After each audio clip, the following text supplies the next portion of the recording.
You're going to bring them in with your left foot first. Good. And then out again. Out and in. In when your right foot touches. I'm Mrs. Donaldson, and I teach general music, choirs, and now the musical at BCCS. This year's musical is Good News, and it takes place at a college in 1927. Everybody will have the opportunity to play a different type of college personality, from football players and cheerleaders to professors and coaches. Everyone will have something fun and energetic to do. There will be lots of dance opportunities in this show, and some of them will be new for many of you, but it's all built on dance basics, and that's what we're going to cover today. Emma Raybold is a senior, and she's going to be acting as our dance captain and student choreographer for Good News.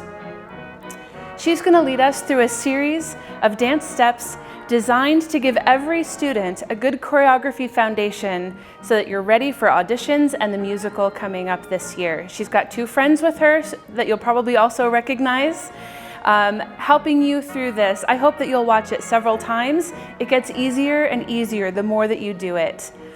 So make some space around you, turn up the volume, and get ready to learn with Emma.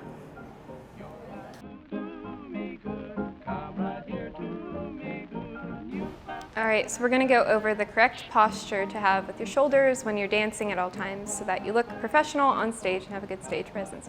So you want to think about your shoulders. So the first thing you're going to do is bring them up, then pull them back towards your ears, and then slowly bring them down.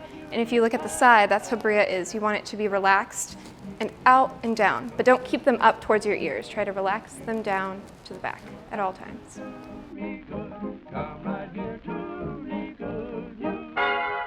All right, another thing in dance is your square. So your square is from your shoulder to your shoulder, all the way down to your hip, all the way down to your other hip, and back up. So your square should never be off when you're dancing. So that means your shoulder shouldn't be higher, your hip shouldn't be popped.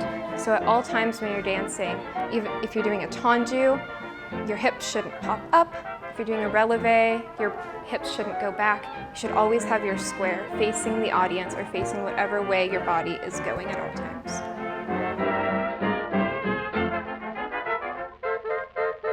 Another big thing in dance is you want to have a good stage presence, and part of that is using your head and your face whenever you're dancing. So a big thing is smiling and looking like invested in the dance depending on what scene it is. And also if your body is turned to the corner, you still want to look at the audience. So wherever you are, always look at the audience unless you're told differently.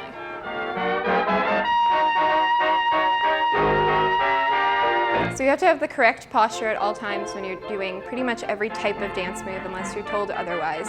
And a big part of that is having your back as flat as possible so that you have a good center of gravity, which means your core is really tight and you don't fall out of turns or fall out of leaps or anything like that. So the first part of that is you want to suck your stomach in really, really tight. And then you want to tuck your hips under so that it looks like you have a completely straight line going from the back of your head all the way down to your feet. So you can see on Bria and Stevie that they're doing that.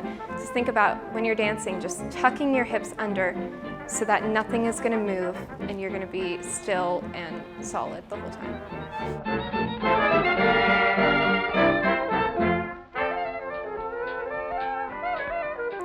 All right, so in ballet, there are 6 different positions that your feet go. So first position, you want your heels facing each other and your toes pointing out to either side of your body.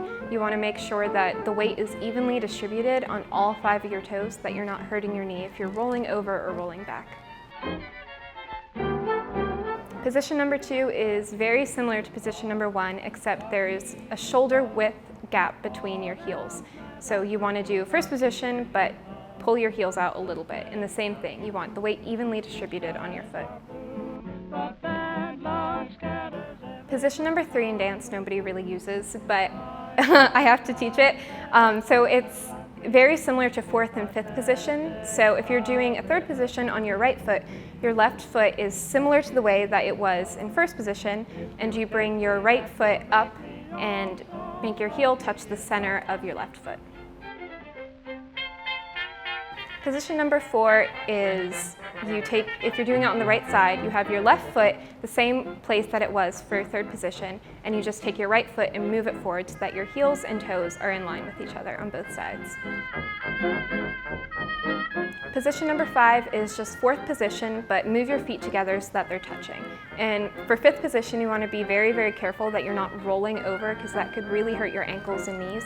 So if you're feeling a strain in your knee, you want to open your front foot up a little bit so that there's a little bit of relief there. Sixth position is really easy. It's just parallel. You put your feet right next to each other and stand straight.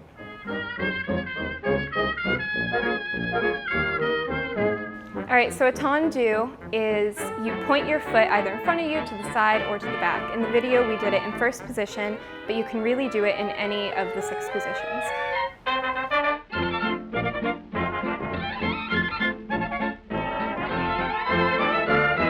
One thing you want to think about when you're either doing a tendu or really any type of dance move when you're pointing your foot and using your knees or anything like that is you want to make sure your leg and your foot is turned out, which means when you're tenduing, you want your heel to be facing the audience at all time.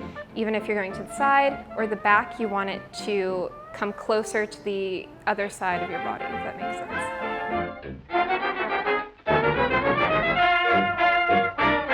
So releve means that you just go up on your toes, but there's a right way and a wrong way to do it. So when you're going up on releve, again, you want even pressure among all 5 of your toes, and you don't want to roll back onto your pinky because that'll really hurt your ankles. So you want to make sure that all the pressure is evenly distributed.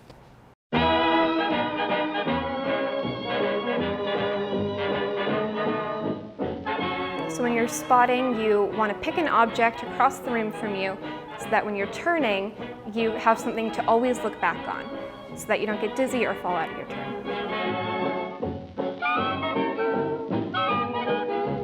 So the first thing you want to do if you're doing a jazz pirouette is go to fourth position with your left foot in front. And then you're going to turn your feet in so that they're facing right in front of you. Then you're going to plie, which means to bend your knees, and go up on releve on your left foot and bring your right leg into passe and turn over your right shoulder. Life's too mysterious. You work, you save, you worry so, but you can't take it though when you go, go, go. So keep repeating it's the berries. The strongest oak must fall. The sweet things in life to you are just loans, so how can you lose what you've never owned? When you're doing a grapevine on your right foot, you're going to start by stepping out with your right foot, crossing your left foot behind, opening with your right foot, put your left foot in front, and then step out with your right foot again.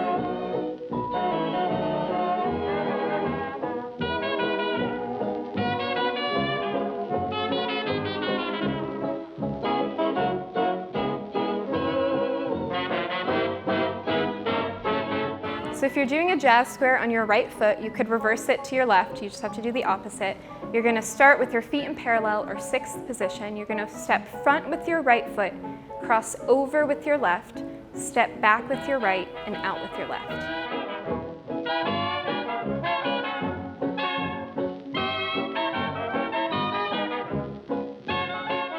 The first thing you're going to do if you're doing a pivot turn is, if you're doing it on the right foot, you're going to step front with your right foot, pivot to the back wall or wherever is behind you. Then you're going to step out with your right foot again and pivot so that you're facing front.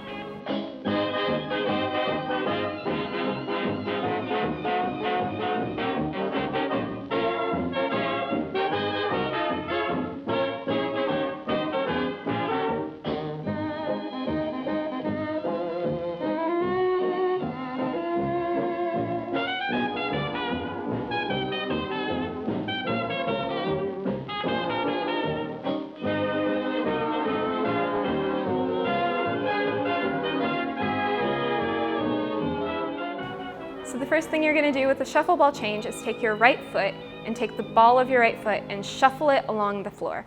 Then once the ball of your foot is facing the back, you're going to take the ball and press it against the floor and lift up your left foot and step it down again.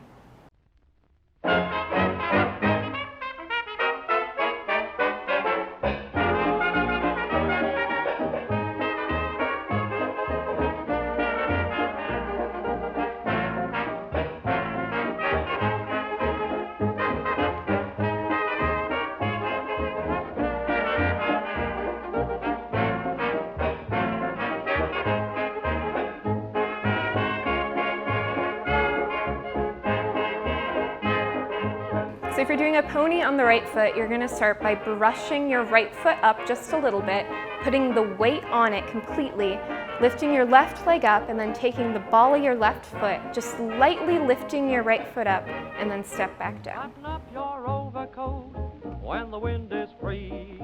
Take good care of yourself, you belong to me. Eat an apple every day, go to bed by 3. Take good care of yourself, you belong to me. Be careful crossing streets, ooh, don't eat meats, ooh, cut out sweet. All right, so one move that we might do a lot in the show, because it does take place in the 1920s, is the Charleston. And it's kind of a tricky move to learn, but there are 2 parts that you can break it down into. And if you learn each part, then you should be able to get it.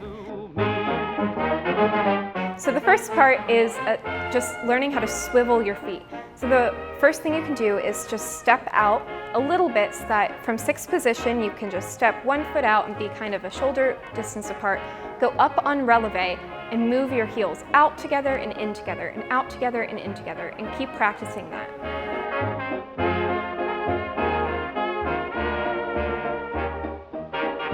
All right, so the Charleston, your home base, so to speak, is 4th position. So we're going to start with our right foot in front for 4th position, and we're just going to practice where your feet are going to end up moving in the Charleston. So the first thing you want to do is have your right foot front in 4th position. You're going to plie, bend your knees, take your left foot and move it to the front, take your right foot and move it to the front, immediately take your right foot back and repeat with your left foot.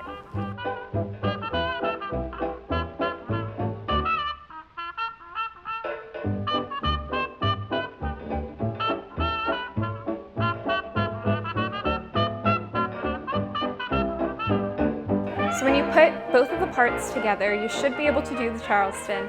The one thing is you can't go slowly. You have to go pretty quickly, or else you're going to fall out of it. So think about putting all the weight evenly on all your toes, not just your big toe, not just your pinky toe. So that should help you hopefully stay up on releve and keep swiveling.